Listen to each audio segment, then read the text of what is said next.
Hello दोस्तों, आज के इस वीडियो में हम कवर करेंगे मोस्ट इम्पोर्टेंट कन्फ्यूजिंग पेयर्स जो काफ़ी बार एग्ज़ाम्स में आ चुके हैं और ये आने के ज़्यादा से ज़्यादा इनके चांसेस रहते हैं।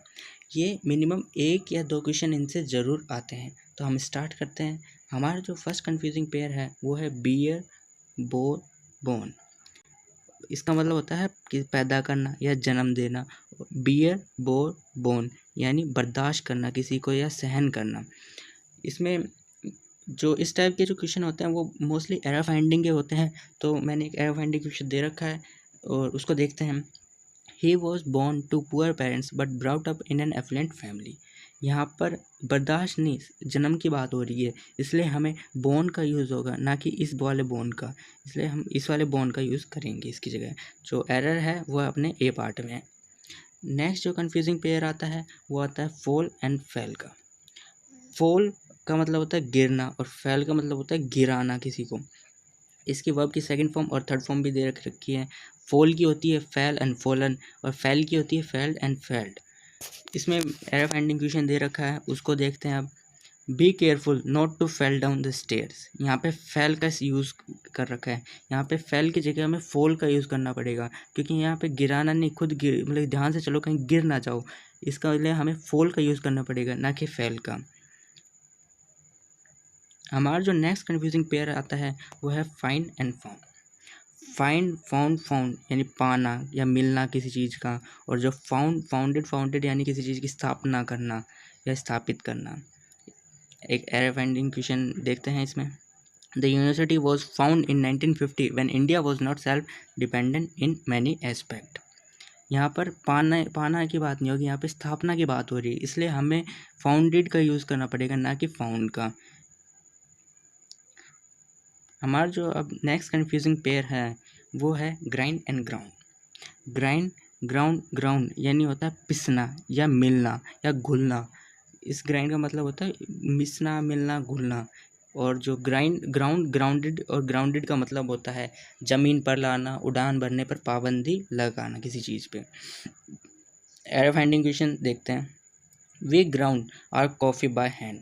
यहाँ पे ग्राउंड नहीं ग्राइंड का यूज़ लेंगे, क्योंकि यहाँ पे घुलने की बात हो रही है, ना कि ज़मीन से रिलेटेड कोई बात हो रही है। इसलिए हमें घुलने की बात हो रही है, इसलिए हमें ग्राइंड का यूज़ लेंगे। हमारा जो नेक्स्ट कन्फ्यूजिंग पेयर है वो आता है हैंग्ड यानी फांसी पर चढ़ाना या किसी को फांसी की सज़ा सुनाना, मतलब फांसी पर चढ़ाना ही हो गया वो। हंग यानी टांगना या लटकाना किसी चीज़ को, हैंगर। एग्जाम्पल देखते हैं। The assassin was convicted and order to be hung यहाँ पे टांगने की बात नहीं, फांसी पर चढ़ाने की बात हो रही है, इसलिए हमें हंग नहीं हैंग्ड का यूज़ लेना पड़ेगा, हैंग्ड।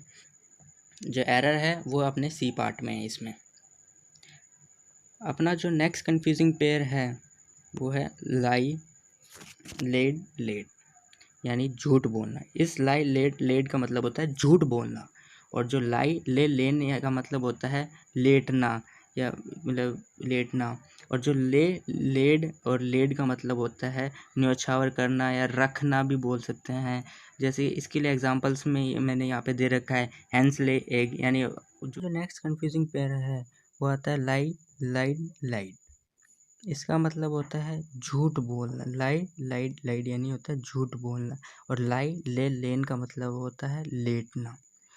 और जो लेड यानी होता है रखना या न्योछावर करना। मैंने एक एग्जांपल दे रखा है, जैसे कि वो हैन ले एग्स यानी जो है मुर्गा अपने अंडे रखता है। इस पे कुछ एरर फाइंडिंग क्वेश्चन है, उसको देखते हैं। ही laid on the grass for the hours enjoying the cool breeze। यहाँ पर यहाँ पे लेटने की बात हो रही है, इसलिए यहाँ पे लेन का इस्तेमाल होगा। लेन का मैं आपको दिखा देता हूँ।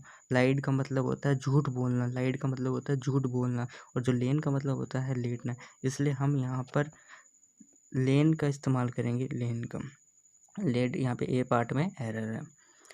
अपना जो नेक्स्ट कन्फ्यूजिंग पेयर आता है वो है रेंट यानी किसी चीज़ को चीरना या फाड़ना या काटना जो होता है उसके लिए यूज़ करते हैं हम इसको।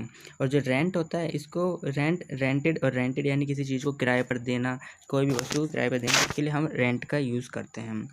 नेक्स्ट जो अपने कन्फ्यूजिंग पेयर्स आते हैं वो हैं राइज, रोज, राइजन, यानी उगना या उठना या तरक्की करना। जैसे हम सन राइज यानी सूरज का उगना, उसके लिए हम राइज का यूज़ करते हैं। रेज, रेज्ड और रेज्ड यानी कोई चीज़ उठाना, कोई मुद्दा हो या कोई प्रश्न हो या कुछ और चीज़ उठाना, उसके लिए हम रेज का यूज़ करते हैं। अब जो है वो है, अब जो आता है वो है रेज्ड यानी किसी चीज़ को नष्ट करना, ध्वस्त करना या उसको मतलब बर्बाद कर देना, उसके लिए हम रेज का यूज़ करते हैं। अब यहाँ पे एरर फाइंडिंग क्वेश्चन दे रखा, उसको देखते हैं। He was so inquisitive that he rose many question in the class.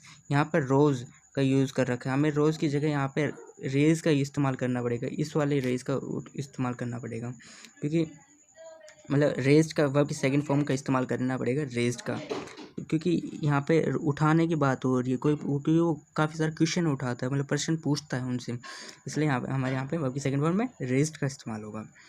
अपना जो नेक्स्ट कन्फ्यूजिंग पेयर आते हैं वो आते हैं सी, सो, सीन यानी देखना, और सोड यानी होता है मतलब आरी, मतलब किसी चीज़ को काटना, किसी नुकीली चीज़ से किसी को काटने के लिए हम इस सोड का इस्तेमाल करते हैं।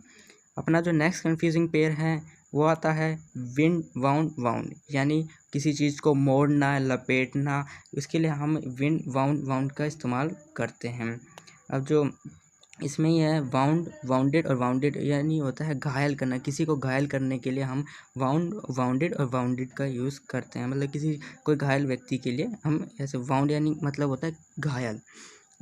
अब जो नेक्स्ट जो है वो है फ्लाई, फ्ल्यू, फ्लोन यानी उड़ना, किसी जो उड़ता है उसके लिए फ्लाई यूज़ करते हैं। और जो बहना होता है ना, बहना जैसे पानी में बहना या फिर ऐसे, उसके लिए हम फ्लो, नदी का बहना रिवर फ्लो, फ्लोड इसकी वर्ब की सेकंड फॉर्म और थर्ड फॉर्म यहाँ पे दे रखी हैं। Thank you so much guys for watching our video.